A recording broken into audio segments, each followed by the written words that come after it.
Alléluia. Alléluia. Amen. Je suis toujours dans la joie quand il s'agit de partager les Saintes Écritures. Je me suis converti dans une église où on mettait l'accent sur bien connaître sa Bible. Et quand je suis arrivé dans cette église, ça faisait trop longtemps, personne ne se convertissait plus. Et j'étais la personne qui était convertie. Donc, le pasteur m'a un peu bourré les crânes. Il m'a donné tout ce qu'il pouvait me donner. Et par après, j'ai compris qu'il avait raison parce qu'il m'a donné une vraie amour pour les Saintes Écritures. Et j'aime prêcher la Bible, mais mieux encore, j'aime obéir à la Bible et j'aime croire à la Bible. Et si j'avais quelque chose à vous laisser aujourd'hui d'éclair, alors que je vais rentrer dans une période un peu de silence, je vous dirais d'affectionner la parole de Dieu. Et vous avez un professeur qui est en vous, le Saint-Esprit. Alléluia. Et sans plus tarder, ce matin, je vais inviter notre sœur Tabea. Est-ce que tu peux venir faire la lecture? Est-ce que tu sais pourquoi je t'invite pour faire la lecture? Non. Tu ne sais pas. Dernièrement, tu es parti faire un tour avec Jeunesse à Mission pour étudier la Bible. Et tu es venu quand j'enseignais les catés aux enfants. Et j'ai remarqué qu'on avait ça en commun, l'amour des Écritures. Alors, je trouve que c'est formidable. Si tu peux venir devant faire la lecture, ça sera la lecture que je vais utiliser pour la prédication.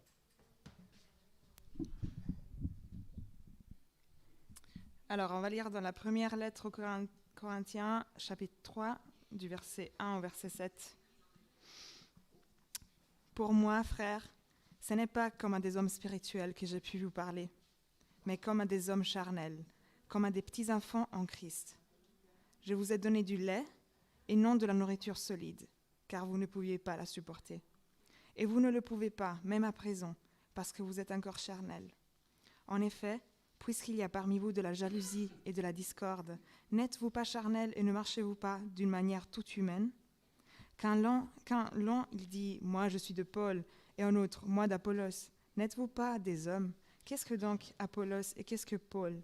Des serviteurs, par le moyen desquels vous avez cru, selon que le Seigneur l'a donné à chacun.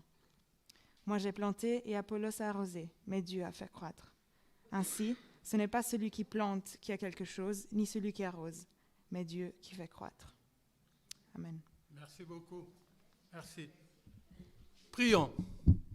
Seigneur, que ta parole touche les cœurs. Et Seigneur, conduis ces moments de prédication pour ta gloire. Et au nom de Jésus-Christ, Roi des rois. Amen. Rico avait déjà choisi les titres. Et vous avez ça sur l'annonce de l'église. Mais personnellement, ce matin, j'ai un peu un titre sentimental. Je ne voulais pas faire du sentiment, mais en lisant ce message, j'ai pensé à quelqu'un que j'aime beaucoup. Ma fille qui a eu 20 ans aujourd'hui, et elle est à Paris. Et moi, j'aurais donné le titre « Ma fille a grandi ». Mais ce n'est pas les titres que Rico avait choisis, donc on va garder les titres que vous avez dans les annonces de l'Église. Que Dieu soit loué. Si vous permettez, j'aimerais juste vous demander quelque chose. Si tu viens habiter une semaine chez moi, d'accord? Et pendant cette semaine, tu arrives par exemple lundi matin, je te donne du lait. Un bon verre de lait. Et à midi, je te donne un bon verre de lait comme repas. Et le soir, je te donne un bon verre de lait comme repas. Et puis mardi, mercredi, jeudi, vendredi, samedi, je donne la même chose. Ça va être quoi votre réaction? Quelqu'un peut réagir là? Je vois les frères avec sourire. Quelle sera ta réaction? Oui. Ah, tu n'aimes pas. Alors, voilà une personne à qui on va s'attendre à la fin du message. Parce que je crois qu'il aime autre chose.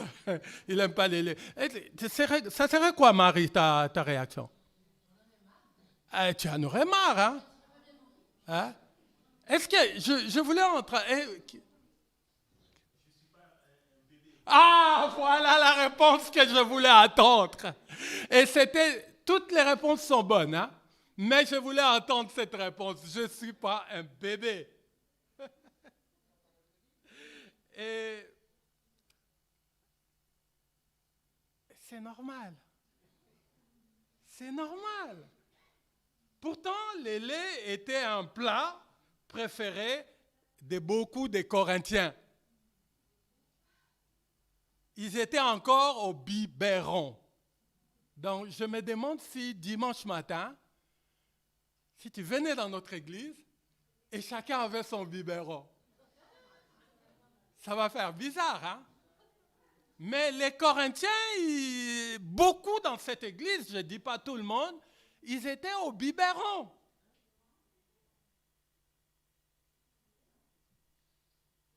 Vous savez pourquoi?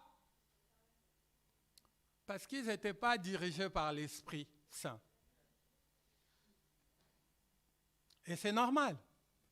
Les bébés spirituels ne sont pas toujours dirigés par l'Esprit. Je connaissais ma propre situation et puis je n'ai pas dit que je finis de grandir aujourd'hui. Je continue à grandir. D'ailleurs, je mets des programmes dans ma propre vie pour toujours grandir spirituellement. Je cherche toujours des moyens pour aller plus loin.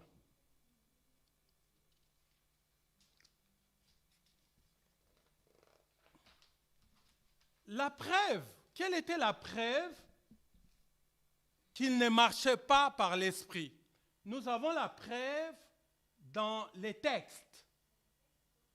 Et le verset 3 nous dit, le verset 1 en 3 nous dit, « Pour ma part, frères et sœurs, je n'ai pas pu vous parler comme à des personnes dirigées par l'esprit, mais comme à des personnes dirigées par leur nature propre, comme à des petits enfants en Christ.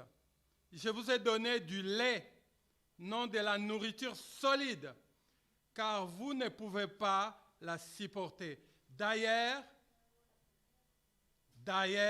même maintenant, vous ne le pouvez pas. Ça me rendrait triste quand l'apôtre a dit « d'ailleurs, maintenant ».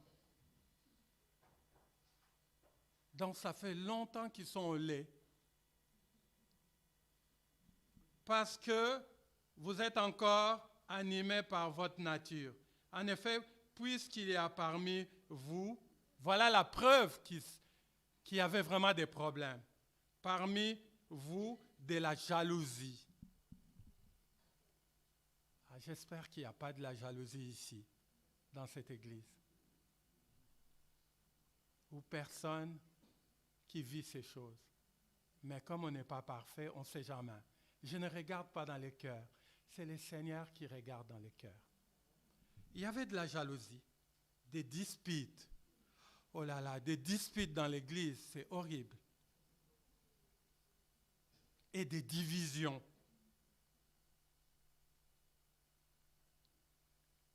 Vous voyez la preuve? Toutes ces choses-là. Jalousie, dispute, des divisions. Pire encore, dans cette église, beaucoup spirituellement étaient toujours au lait. Toujours le lait. Alors, problème, manque d'unité. Mais on va dire pour les bébés, c'est un peu normal. Hein?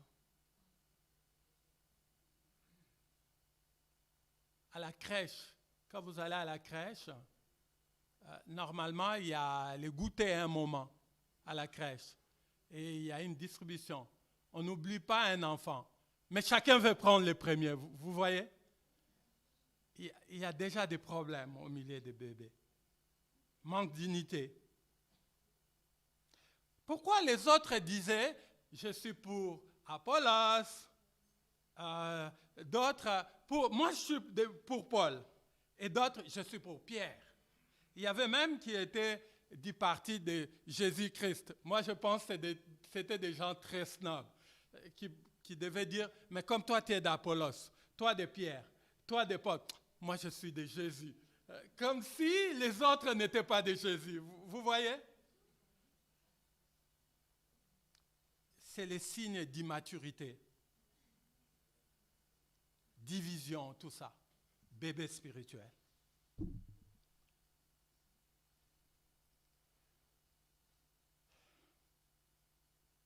Ce n'est pas une bonne nouvelle de vivre dans une église comme ça.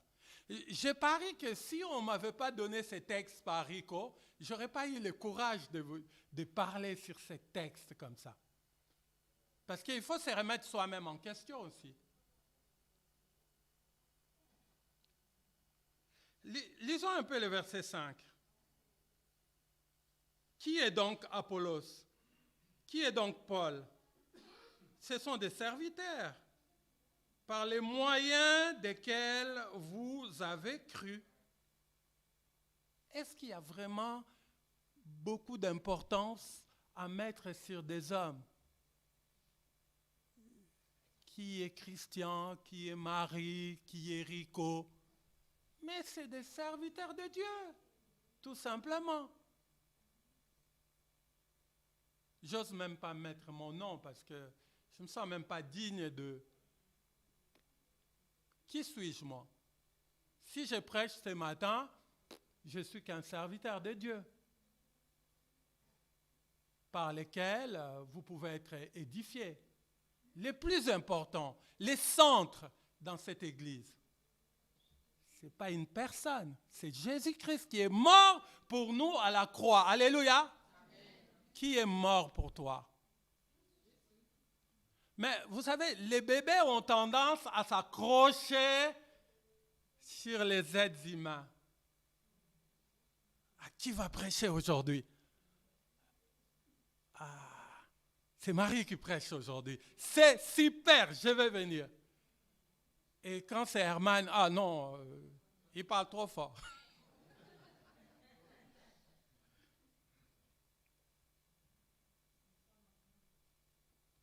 Mais avant d'aller plus loin, je veux quand même poser une question. Des fois, c'est bien de poser une question. J'aimerais que ce soit une maman qui répond.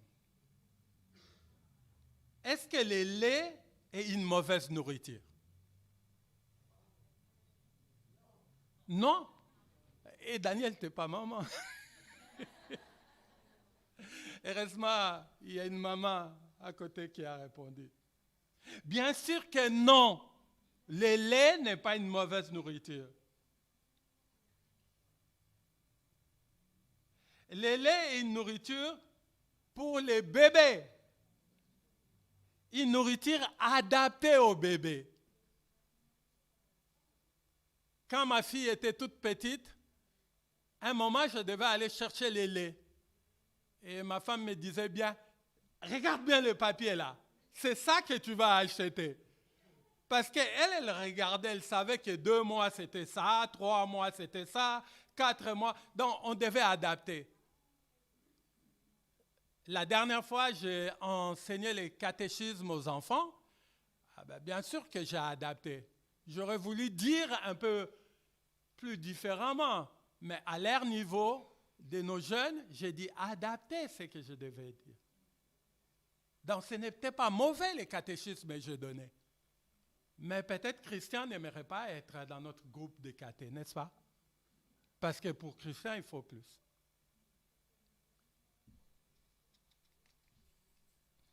Et quand j'arrivais à la pharmacie ou au magasin, je regardais bien c'est les papiers qu'on m'avait donnés et je regardais, je dis, ah, c'est pour ma fille, c'est ça. Donc le lait n'est pas une mauvaise chose. Le lait est très bon pour les bébés. D'ailleurs, vous voulez que je vous donne la preuve dans la Bible que c'est bon? Regarde, 1 Pierre, parce que c'est mieux de donner des preuves quand tu parles de la Bible, tu regardes dans la Bible. 1 Pierre chapitre 2, au verset 2.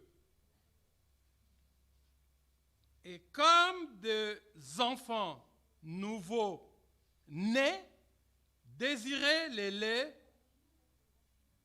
purs de la parole. Ainsi, grâce à lui, vous grandirez pour le salut. Amen. Et c'est pas mauvais le lait. C'est pas mauvais. Le lait de la parole aide les bébés spirituels. Mais où se trouve le problème? Mais le problème, il ne faut pas rester au lait. Un moment, il faut la nourriture solide. Vous savez, ma fille qui a son anniversaire aujourd'hui, je lui racontais des histoires. Mais c'était des histoires des bébés et des enfants. J'avais créé un personnage. Et j'avais donné un nom à ce personnage-là. Un nom un peu bizarre qui sort de nulle part. J'avais appelé cette personne-là Atumbishi. Et je ne sais même pas quelqu'un qui s'appelle comme ça, mais j'avais inventé ça comme ça. Et puis, j'ai raconté des histoires à ma fille. Et puis, un jour, elle me regarde comme ça. Elle me dit, Atumbishi n'existait pas. Et je trouvais bizarre. Et j'ai compris qu'elle avait grandi. Il fallait changer. Il fallait changer. Il fallait dire autre chose. C'est évident, n'est-ce pas? Et qu'est-ce que je fais? J'ai cessé de parler de ces personnages-là. Est-ce que jusque-là, tout le monde me suit sans difficulté?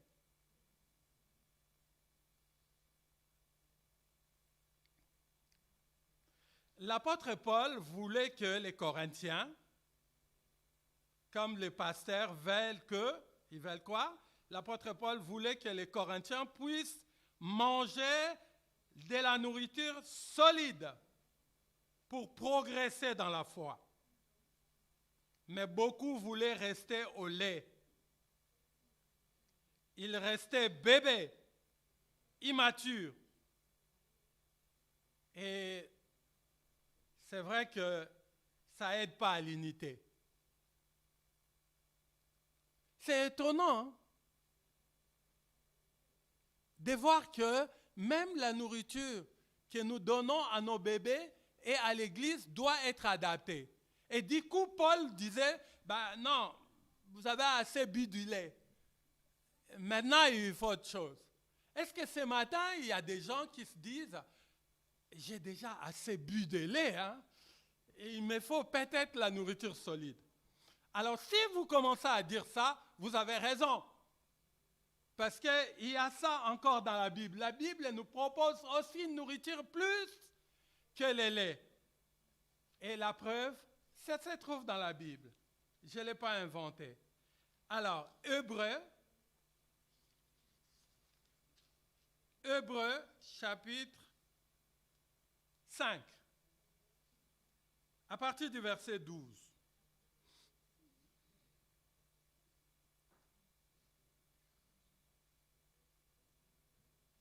Alors que vous deviez, avec les temps, être des enseignants, vous en êtes au point d'avoir besoin qu'on vous enseigne les éléments de base de la révélation de Dieu.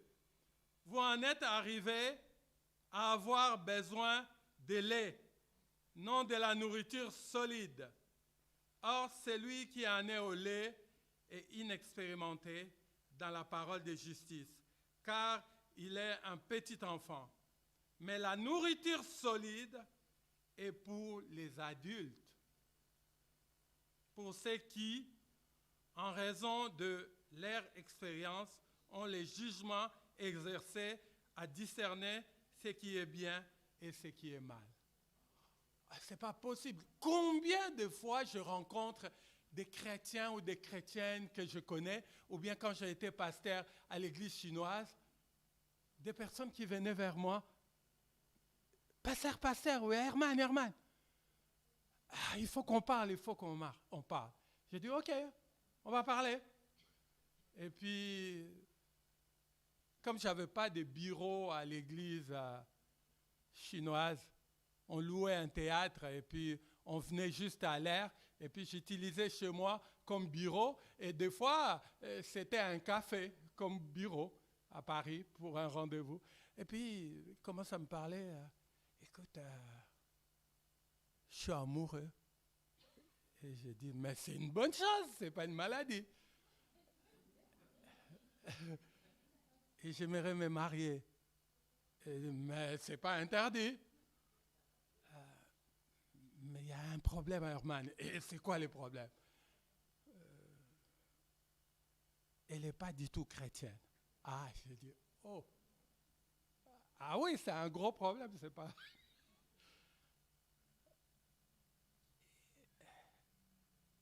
Et quand c'était comme ça, il faut revenir au lait. Parce que s'il avait lu tous les livres des Corinthiens, il aurait trouvé quelque part qu'il n'y a pas de possibilité de se marier, de fonder vraiment une famille entre un non-chrétien et une chrétienne. D'ailleurs, il y a toujours après des problèmes. Les statistiques disent que sur 12 personnes chrétiennes qui décident de marier une non-chrétienne, 11 quittent la foi. Et il n'y a qu'une personne qui gagne l'autre. C'est terrible. Alors là, je revenais au lait pour mettre des bases solides. Vous comprenez? On va avancer. Avec la nourriture solide, vous allez trouver des réponses aux problèmes. Mais aussi l'assurance dans la foi en Dieu. Même dans les difficultés. Vous voyez la nécessité de la nourriture solide?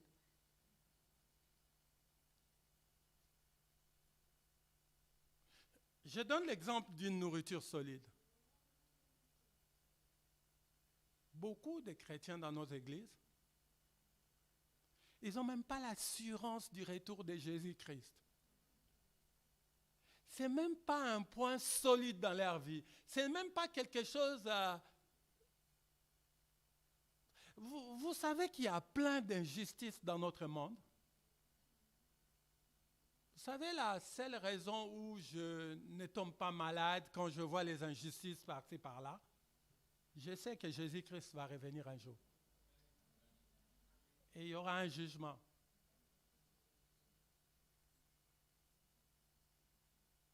Vous savez, je vais vous dire quelque chose. Ça peut paraître un peu de l'orgueil. Mais ce n'est pas de l'orgueil. Je suis une personne qui a vraiment confiance en moi.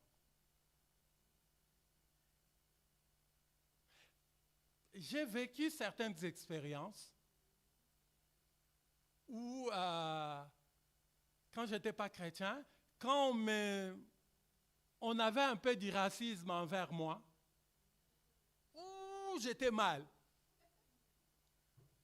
Et maintenant, même quelqu'un peut être raciste envers moi, mais je trouve toujours un moyen pour lui parler du Seigneur. Et vous savez pourquoi? Je commence à grandir dans le Seigneur. Je sais qui je suis. Je suis un enfant de Dieu. Et je sais que je veux vivre éternellement. Et la couleur de ma peau n'est pas plus important que la couleur de la peau de Daniel.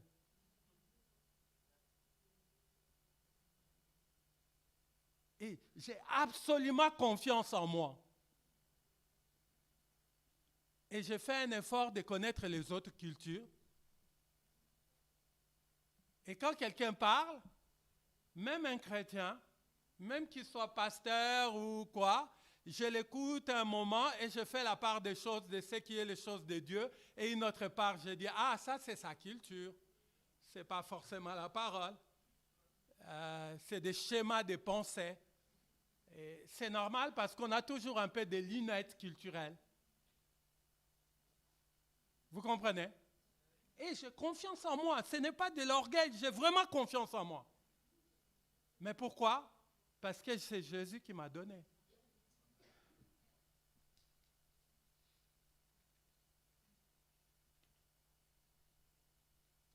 On va quand même aller pour terminer plus vite.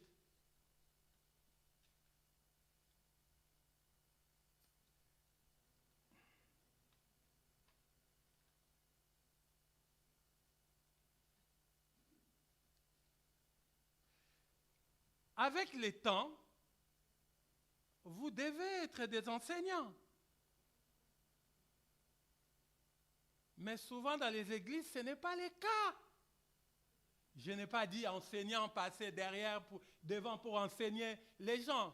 Mais vous devez avoir cette qualification. Vous pouvez enseigner vos enfants, vous pouvez même enseigner dans la rue. Je n'ai pas forcément besoin d'enseigner dans l'église. D'ailleurs, vous savez où est-ce que je fais mes meilleures prédications? C'est en dehors de l'église. Ce n'est pas l'église. Dans les trams, dans les quartiers, je suis beaucoup plus évangéliste que pasteur. Mais comme tu ne grandis pas, tu as encore besoin du lait. Et tu as du mal à faire la différence de ce qui est bien, de ce qui est mal. Tu te poses encore certaines questions. Ah, si seulement je peux me marier avec elle, même si elle n'est pas chrétienne, même s'il n'est pas chrétien. Et du coup, tu quittes l'église ou tu ne veux plus être avec les chrétiens parce que tu penses qu'on t'empêche. Non, c'est la nourriture solide dont tu as besoin. Un bébé spirituel a du mal de faire des choix importants. Un bébé n'est pas sûr de son identité spirituelle. Un bébé ne connaît pas son héritage. Vous savez, un bébé, même dans la maison de la personne la plus riche du monde, n'est pas au courant. Est-ce que vous pensez que les bébés de... Allez, donnez-moi un nom. Quel est admettons, en France, plus proche, c'est Lagardère. On dit c'est quelqu'un de très riche. Vous savez que les bébés de leur maison, vous pensez que les bébés de leur maison savent qu'ils sont les plus riches de France? Même les domestiques à la maison là, les domestiques, hein, c'est mieux les choses du bébé de la famille de Lagardère. Les bébés dans la famille de Bill Gates n'est pas au courant de toutes ces richesses-là. Donc les bébés spirituels à l'église aussi n'est pas au courant de son héritage.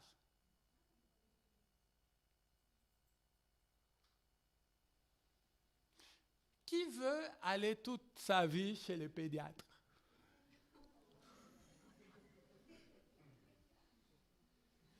Je ne sais pas, ça fait rire.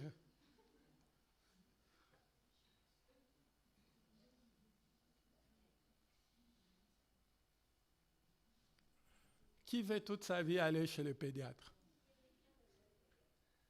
Allez, Pilar, si je viens là et je te trouve malade et je dis, hé, ma sœur, viens, on part chez le pédiatre, comment tu vas réagir? Tu vas dire, ça ne va pas à ta tête, mon frère? Oui. Mais il y a beaucoup ici qui pensent qu'ils vont aller toute leur vie chez le pédiatre. Écoute, le verset 7 dit ceci.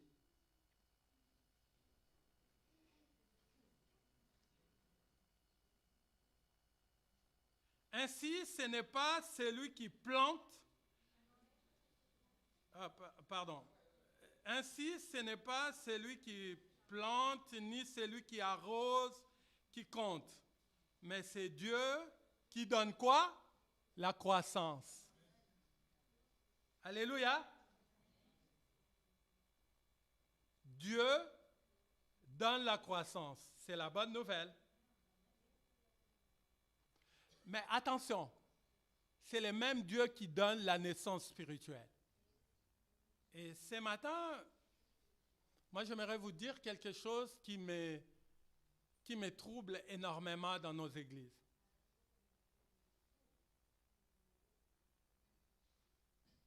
Ça m'est arrivé quand j'étais pasteur à l'église chinoise. Quand je suis arrivé, les responsables de l'église m'ont appelé et m'ont donné une liste de 65 noms. Et j'ai dit, chouette, j'ai déjà 65 croyants à l'église. Savez-vous qu'est-ce que j'ai découvert? C'était juste 65 personnes qui sont dans les milieux chinois, qui viennent de temps en temps à l'église, qui sont avec les Chinois. Mais il n'y a pas encore eu la nouvelle naissance. Donc je ne pourrais pas leur demander de grandir. Parce que Dieu fait croître, donne la croissance, mais c'est le même Dieu qui donne la nouvelle naissance. Il faut commencer par la nouvelle naissance. Si ce matin, Jésus-Christ n'est pas votre Seigneur et Sauveur, si ce matin, tu n'as pas encore passé par la repentance claire et nette, si ce matin, tu n'as pas encore fait de Jésus-Christ ton Seigneur, si tu n'es pas converti, regardez juste votre voisin. Dis-lui, commence par la naissance.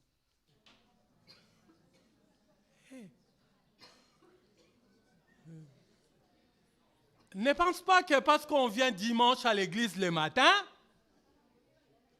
tout le monde est né de nouveau. Vous savez, il y a des femmes qui sont enceintes, mais ils n'ont pas encore leur bébé. Mais peut-être il y a encore quelque chose qui a commencé dans ta vie. Mais nous voulons voir la naissance. Alléluia. Ce n'est pas une mauvaise chose d'avoir des bébés à l'église. Le problème, c'est que nous ne voulons pas avoir des bébés qui vont rester bébés. Parce que si les bébés restent bébés, imagine-toi, tu rentres dans une famille, dans une maison, et tu trouves un père et une mère qui ont 100 bébés.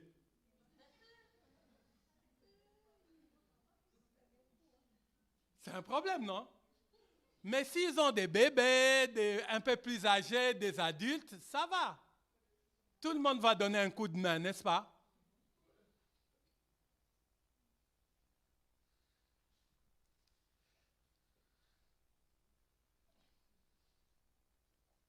Respectons les étapes. Il faut aussi des bébés, mais il faut aussi des gens mûrs qui vont s'occuper des bébés. D'ailleurs, vous savez pourquoi certaines églises ne grandissent pas? Dieu sait qu'il y a beaucoup de bébés et il ne va pas encore vous donner des bébés parce que ça va être un problème. Et Dieu ne veut pas créer ces problèmes-là. Il veut que les bébés grandissent pour qu'ils prennent en charge les bébés qui vont arriver.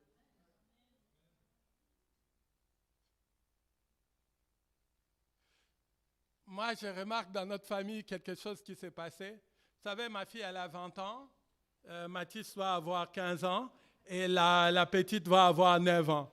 Donc, il y avait le temps pour l'autre, pour finir, pas finir, mais au moins ne pas avoir en même temps les bébés. Mais je respecte les choix de chacun. Mais des fois, je croise des mamans dans la rue avec 4 presque bébés. Donc, les bébés sont, je ne sais pas s'ils ont 8 mois de différence.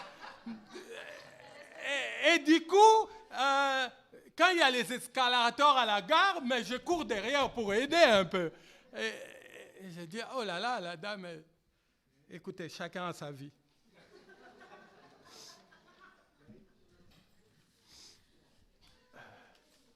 On va aller vers la conclusion, même si c'est... Beaucoup de nos problèmes dans la vie spirituelle n'est pas forcément les démons ou les diables, mais parce que nous restons bébés. Qui veut rester à l'école enfantine tout le temps?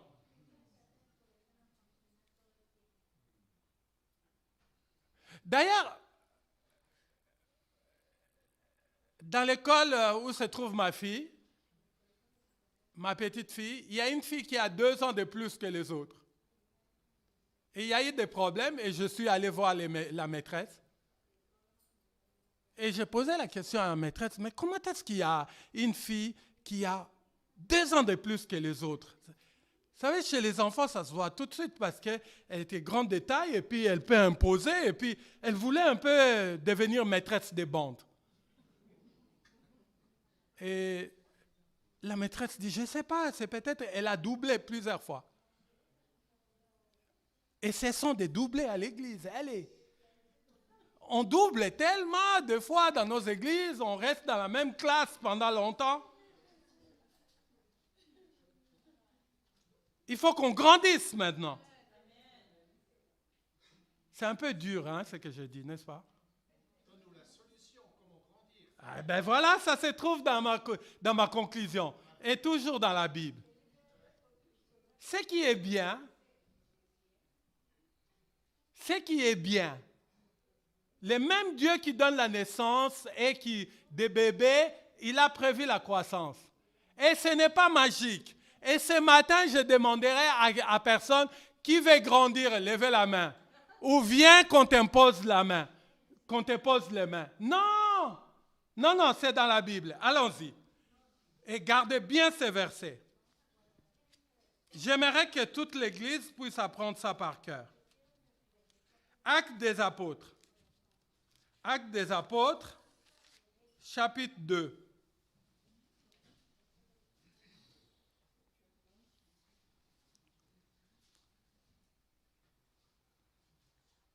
Le verset 42. La solution est là. Regardez, qu'est-ce qu'ils disent? Ils persévéraient dans l'enseignement des apôtres, dans la communion fraternelle, dans la fraction du pain et dans les prières. Pas la prière, les prières, parce que là encore, c'est tout un enseignement. Il y a plusieurs sortes de prières. Ils persévéraient l'enseignement des apôtres. Savez-vous que beaucoup d'églises aujourd'hui n'enseignent plus vraiment l'enseignement des apôtres? Je suis allé sur YouTube. J'ai écouté presque tous les messages qu'on entend des pasteurs évangéliques par-ci, par-là. Ça peut paraître de l'orgueil, hein. Mais j'ai trouvé que 2 qui donnaient vraiment un enseignement que je peux dire c'était apostolique. Et il y avait, surtout parmi les prédicateurs des pays d'Amérique du Sud, d'Afrique, comme ça, il y a beaucoup de mysticisme. Et vous savez qu'est-ce que je fais pour avoir les cœurs nets? J'ai la Bible en audio. Et j'ai écouté tous les actes des apôtres. J'ai relevé chapitre par chapitre des points importants que les apôtres enseignaient.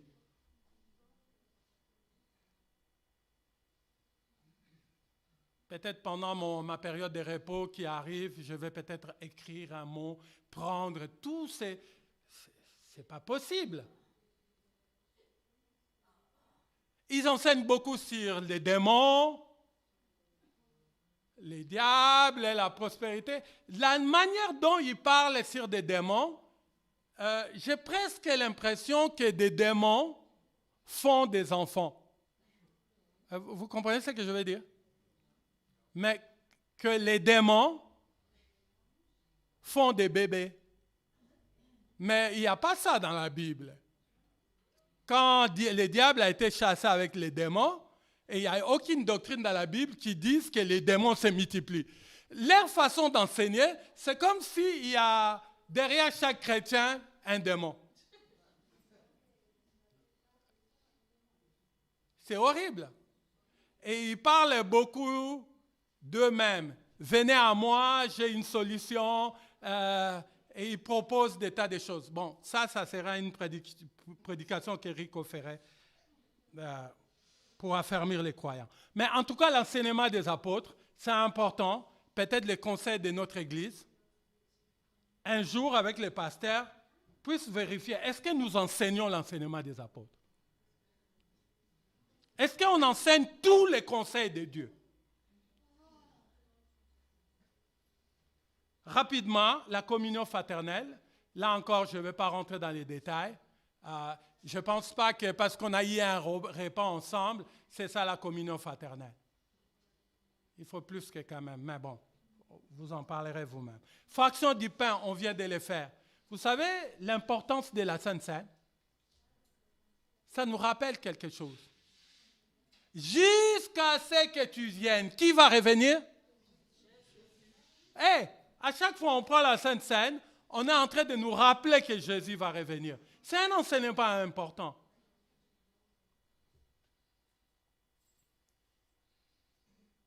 Et une dernière chose à dire, si nous aimons le Seigneur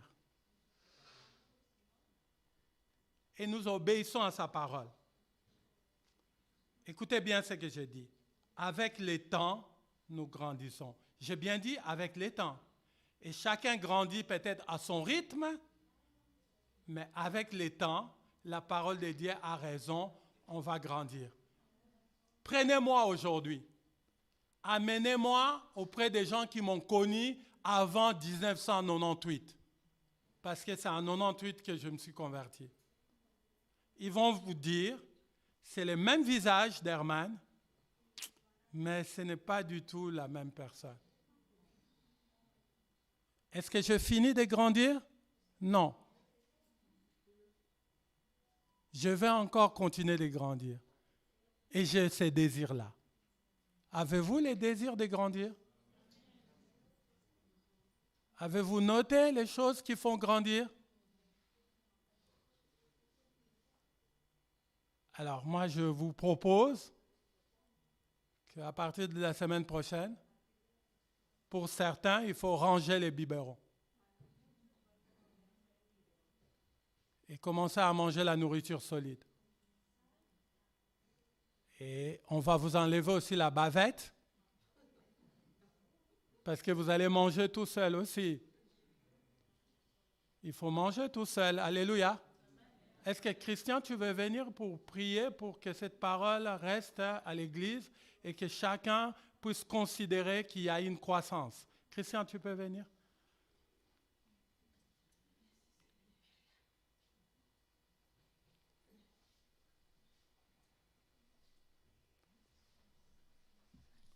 Il n'y aura pas de mysticisme. Christian prie seulement pour que le Saint-Esprit accompagne chacun.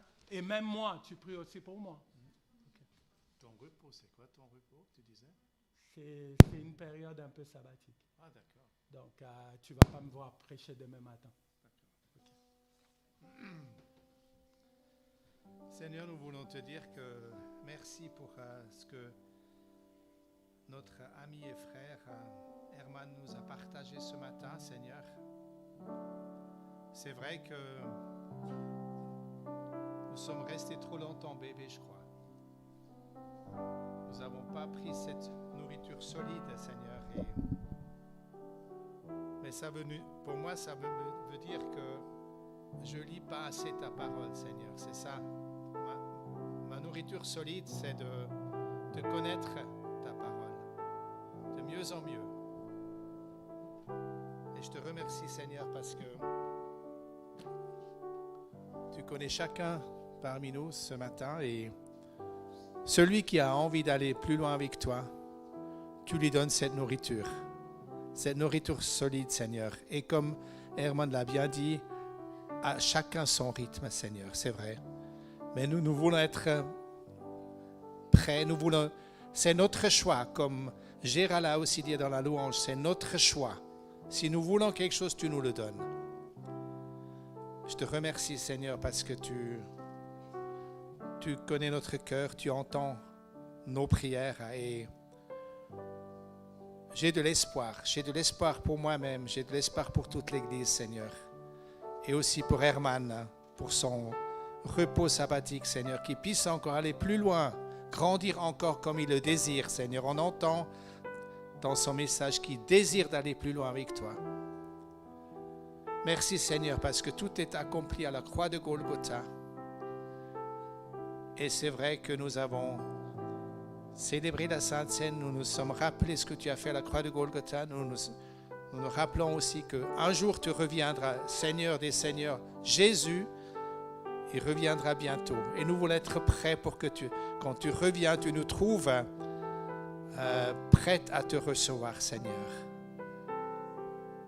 Ayons mangé cette nourriture solide, Seigneur, pour qu'on soit prêts à te recevoir. Merci, Seigneur, de laisser digérer tout ce que nous avons entendu ce matin et que chacun parmi nous fasse sa décision. Merci, Seigneur, de continuer avec nous, Seigneur, aussi dans l'unité dans notre Église, que le fort aide le faible et vice-versa.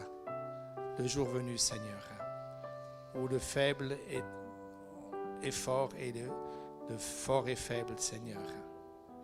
Merci pour les enseignants aussi dans cette Église, comme Rico, comme Herman et d'autres. C'est là aussi que nous recevrons notre nourriture solide, Seigneur. Oui, Seigneur, nous avons besoin de ta parole. Parce que le monde devient difficile encore, mais nous voulons rester fermes dans ta parole. Et sur tes promesses, nous voulons nous ancrer, Seigneur, et te dire merci parce que tu as un merveilleux plan pour chacun de nous, pour toute notre Église, Seigneur.